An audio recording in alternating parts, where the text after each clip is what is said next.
Bonjour à toutes et à tous, je suis René Pelletier. Bienvenue sur ma chaîne et un grand merci à toutes celles et ceux qui s'abonnent et regardent mes vidéos. Installez-vous confortablement, découvrons le sujet du jour. Peut-on percer un mur porteur sans autorisation? La réponse paraît simple, mais en réalité, tout dépend de ce qu'on appelle percer, du type de bâtiment dans lequel je vis, de l'ampleur exacte des travaux et surtout des conséquences que ce geste peut avoir sur la structure de l'immeuble. Et c'est justement là que beaucoup de personnes se trompent, parce qu'elles confondent un petit trou pour fixer une étagère avec une intervention sur un élément essentiel de la construction.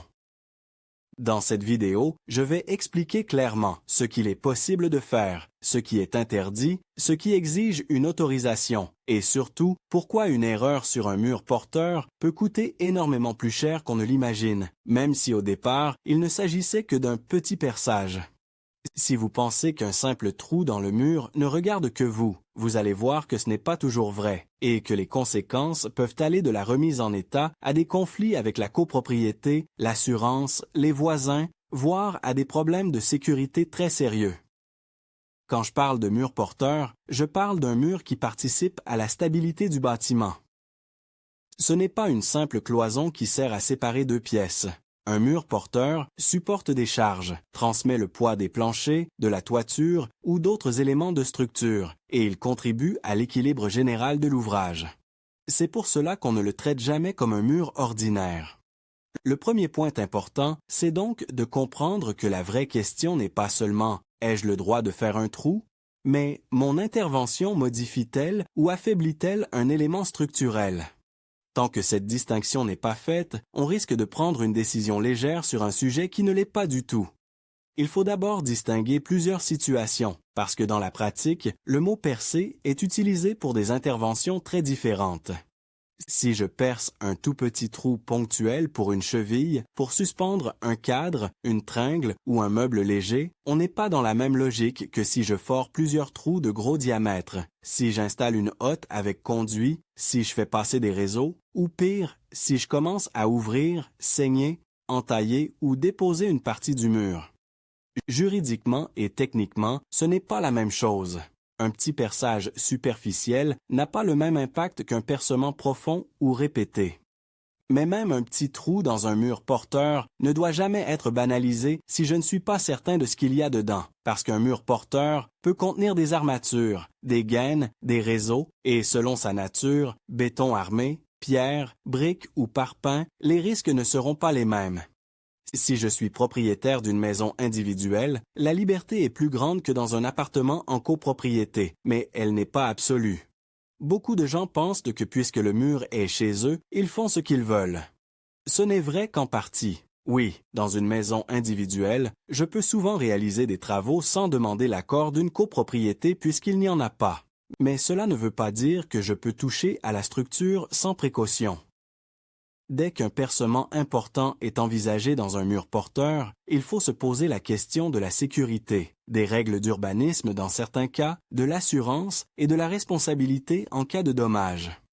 Si je crée par exemple une grande ouverture, si je modifie la façade, si j'affecte la structure, je peux être dans une situation où des démarches administratives deviennent nécessaires. Et même quand aucune autorisation administrative n'est requise pour un petit perçage, ma responsabilité reste engagée si les travaux causent une fissure, un affaissement ou un sinistre. La situation devient beaucoup plus sensible dès que je suis en appartement, dans un immeuble en copropriété. Là, un mur porteur n'est presque jamais un sujet purement privé, même s'il se situe à l'intérieur de mon lot. Pourquoi ? Parce qu'un élément porteur touche à la solidité de l'immeuble, et la solidité de l'immeuble concerne tout le monde. En copropriété, les règles dépendent du statut exact du mur selon le règlement de copropriété et selon la nature des travaux. Souvent, les murs porteurs sont considérés comme des parties communes, ou à tout le moins comme des éléments dont l'atteinte affecte les parties communes ou l'aspect structurel de l'immeuble. Cela signifie qu'avant d'intervenir, je dois généralement obtenir des autorisations. Et c'est là qu'on répond à la question centrale de la vidéo. Non, on ne peut pas partir du principe qu'on peut percer un mur porteur sans autorisation, surtout en copropriété. Dans bien des cas, une autorisation du syndicat des copropriétaires est nécessaire, souvent votée en assemblée générale et accompagnée d'un dossier technique sérieux. Beaucoup de personnes imaginent qu'une autorisation n'est nécessaire que lorsqu'on abat un mur ou qu'on crée une grande ouverture. C'est vrai que plus l'intervention est lourde, plus l'autorisation est indispensable. Mais le problème, c'est qu'à partir du moment où je touche à un mur porteur, même pour un percement apparemment limité, je peux engager ma responsabilité si je n'ai pas vérifié le cadre applicable. En copropriété, le syndic peut me demander de justifier les travaux. Les voisins peuvent s'inquiéter de vibrations, de fissures ou de nuisances.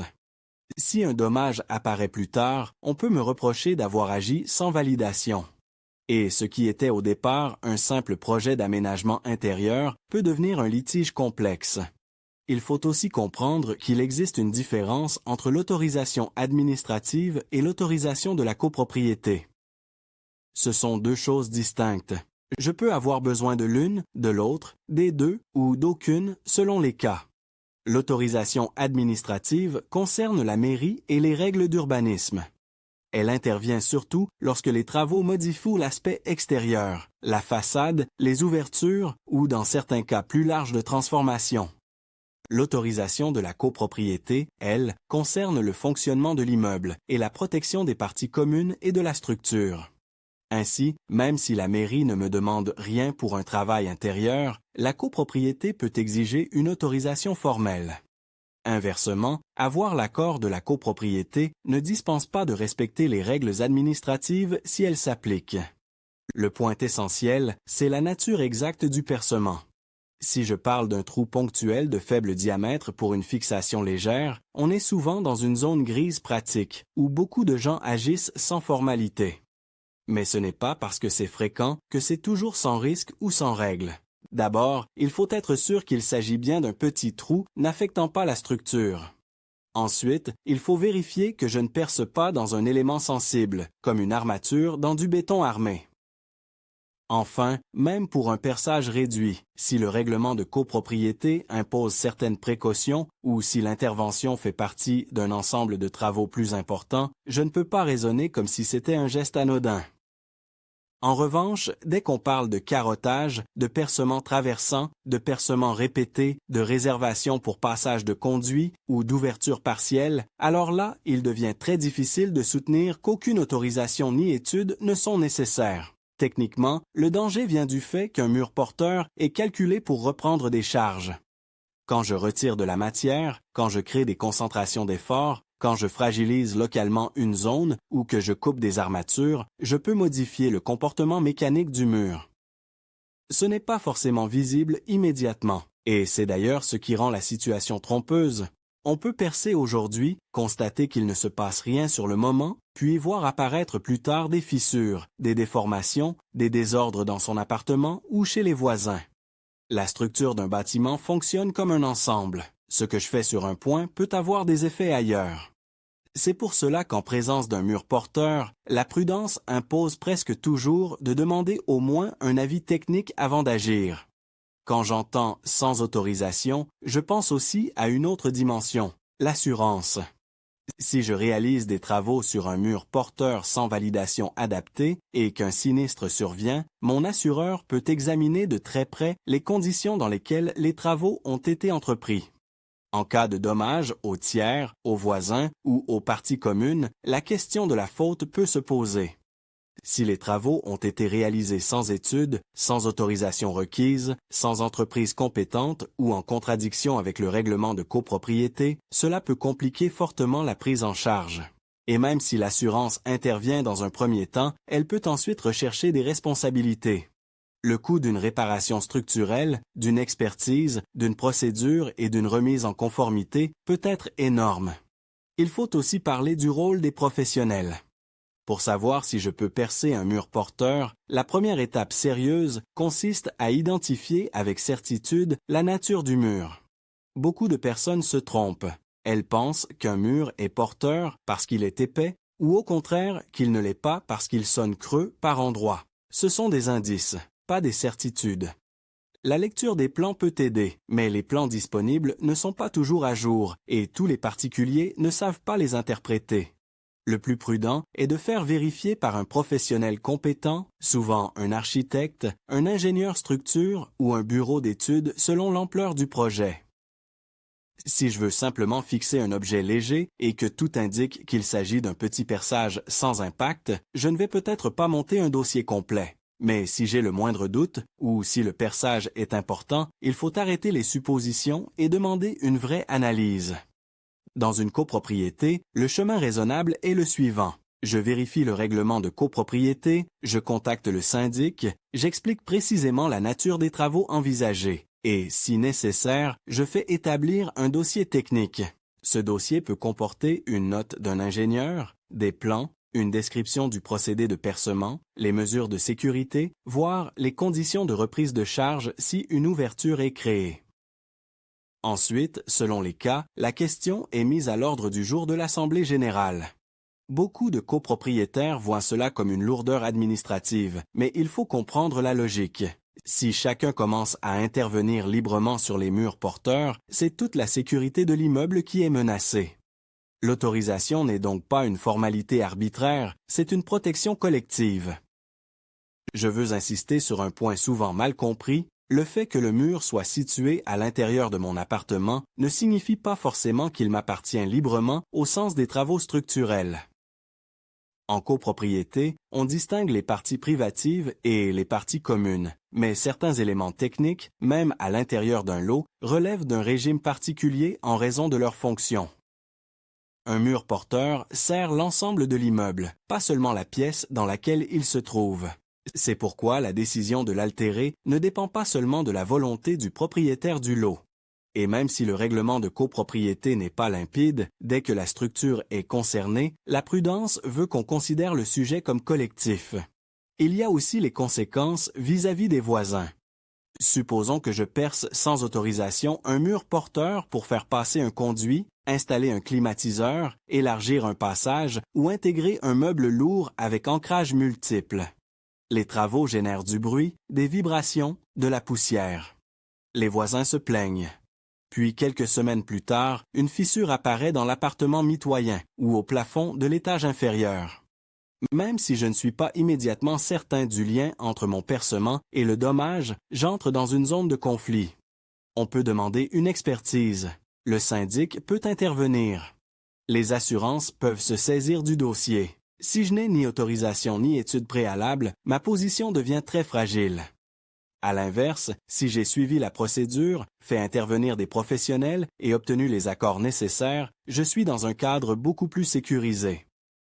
Un autre point important, c'est la différence entre percer et ouvrir.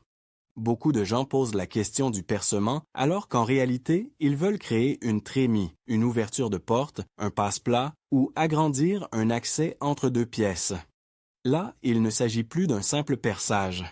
C'est une modification structurelle. Dans ce cas, on ne parle plus seulement d'autorisation, on parle presque toujours d'études obligatoires dans les faits, de dimensionnement d'un linteau ou d'une poutre de reprise, de méthode d'étaiement, de séquençage des travaux et d'intervention d'entreprises qualifiées.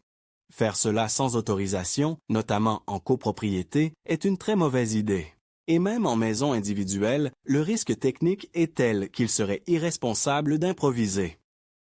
Je sais qu'une question revient souvent. Et si je fais juste quelques petits trous, est-ce que je dois vraiment demander une autorisation écrite? En pratique, pour une fixation légère unique, beaucoup de personnes ne le font pas. Mais la bonne réponse n'est pas universelle parce qu'elle dépend du contexte. Si je vis en maison, que le trou est minime, qu'il n'y a aucune incidence structurelle identifiable, aucune règle d'urbanisme concernée et aucune atteinte extérieure, on est généralement dans un geste domestique courant.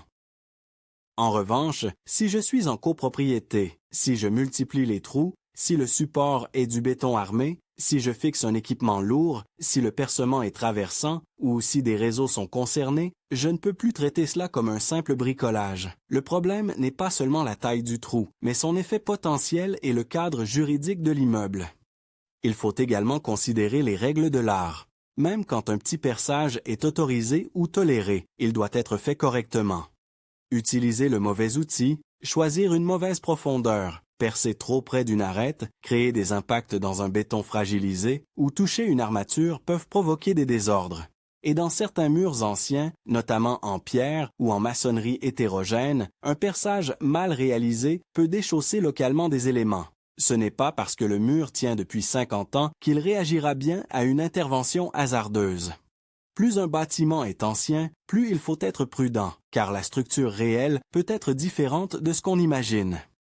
Je veux aussi parler du cas des locataires, parce que la question ne concerne pas uniquement les propriétaires. Si je suis locataire, ma marge de manœuvre est encore plus réduite.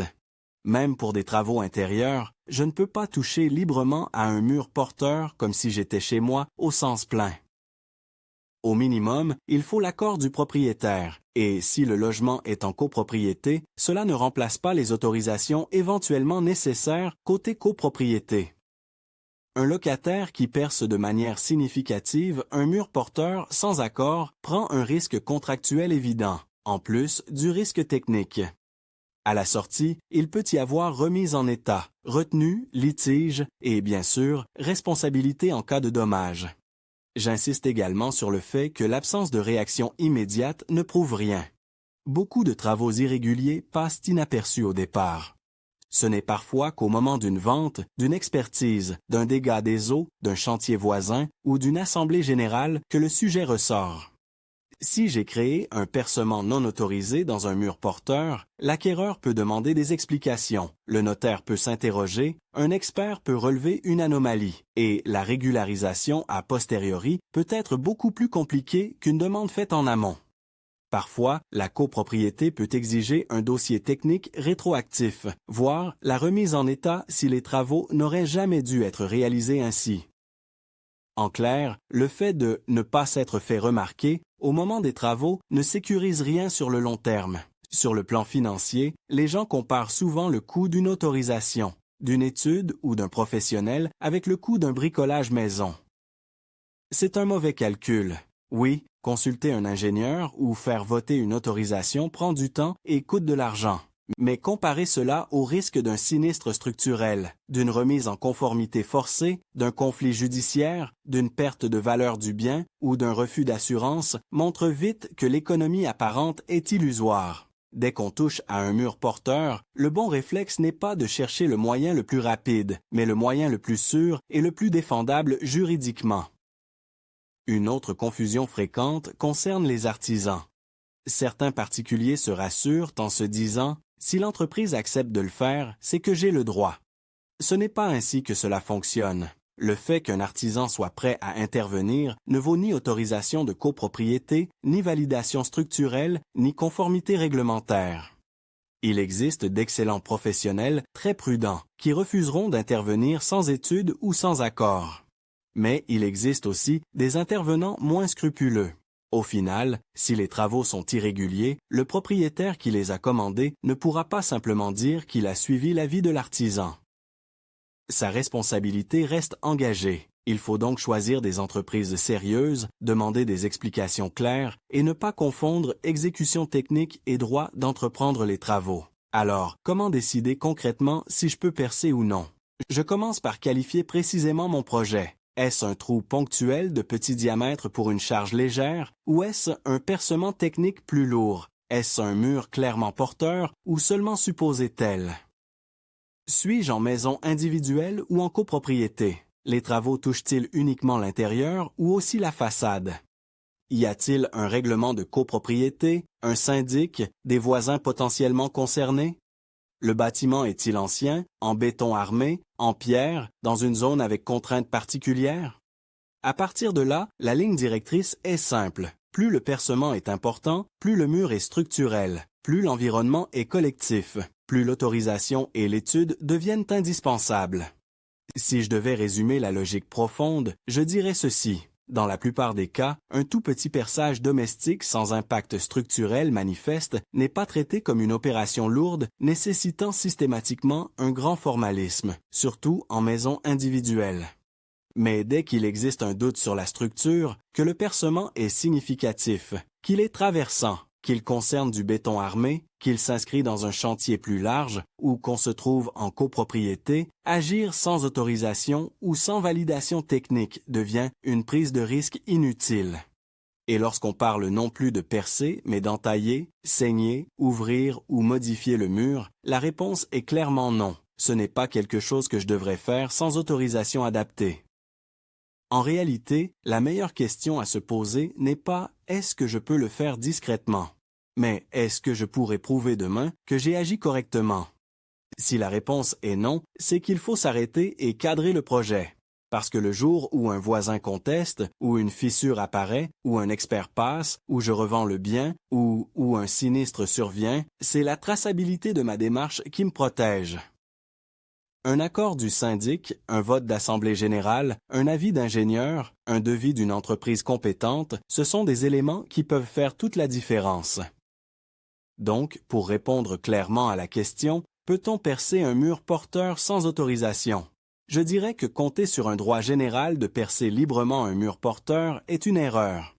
Pour un minuscule perçage domestique sans incidence structurelle évidente, la pratique peut être tolérante selon le contexte, mais cela ne dispense jamais de vérifier la nature du mur et les règles applicables. En copropriété, dès que le percement touche à la structure ou dépasse le geste anodin, une autorisation est très souvent nécessaire. Pour tout percement important, traversant, répété ou lié à un aménagement structurel, il faut considérer qu'une validation technique est indispensable et qu'une autorisation peut être requise, parfois de manière formelle.